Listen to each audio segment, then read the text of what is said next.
কথা হচ্ছে কোনো অসুস্থ ব্যক্তির এসআইআর এ যাবার দরকার নেই। বেশ কিছু বিএলও তারা তৃণমূল কংগ্রেসের হয়ে কাজ করছে এবং তারা মানুষকে সঠিক ইনফরমেশনটা পৌঁছে দিচ্ছে না। আমার নিজের বাবা অসুস্থ এই মুহূর্তে, তাকে কি বিএলওর কাছে যেতে হবে? না, যেতে হবে না, আমার বাড়িতে এসে বিএলও করে যাবে, হিয়ারিং বাড়িতে হবে। কিন্তু এটা পুরোটাই তৃণমূল কংগ্রেসের প্ল্যানিং করে করা হচ্ছে এসআইআর বিরোধী একটা মানসিকতা তৈরি করার জন্য। এবং আমি বলতে বাধ্য হচ্ছি দুঃখের সাথে, বেশ কিছু মিডিয়া এর সাথে যুক্ত। মিডিয়াকে মমতা বন্দ্যোপাধ্যায় এই কাজ দিয়েছে এটা করার জন্য। আমি সেই মিডিয়ার নাম নিচ্ছি না, নাম নিতে পারি, আমরা জানি কোন কোন কোন মিডিয়া করছে।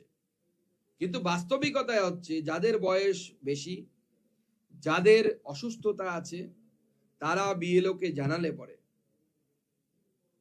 তাদের বাড়িতে গিয়ে বিএলও ভেরিফিকেশন করে আসবে।